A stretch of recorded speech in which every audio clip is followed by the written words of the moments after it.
فقہ حنفی میں حرمت مصاہرت کا مسئلہ اتنا سخت کیوں ہے؟ کسی حنفی شخص نے اپنی ماں کو جنسی خواہشات کے ساتھ چھو دیا یا ماں نے اپنے لڑکے کو چھو لیا تو ایک حنفی شخص کیا کرے؟ فقہ شافعی پہ عمل کر سکتا ہے؟ نہیں بھیا، یہ حرمت مصاہرت کا مسئلہ انہوں نے احادیث سے ہی ثابت کیا۔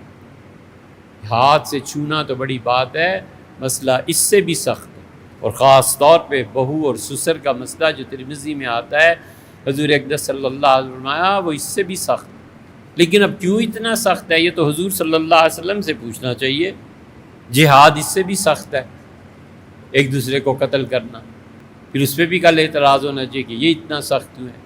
اہل تشیع نے یہ مسائل میں اپنی فقہ میں لکھا ہے اور اسے ثابت کیا ہے کہ کوئی لڑکا جنسی طور پر کسی لڑکے سے تعلق رکھتا ہے تو اہل تشیع کا سب سے زیادہ سخت مسلک ہے امت میں، اور معتزلہ کا سب سے زیادہ نرم۔ اہل تشیع کہتے ہیں کہ وہ جو آدمی ہے، دونوں وہ ایک دوسرے کے گھر سے رشتہ بھی نہیں کر سکتے، اس کی بہنیں بھی اس پہ حرام، اس کے بھائی بھی اس پہ حرام، ساری جگہ حرمت طاری ہو جاتی ہے۔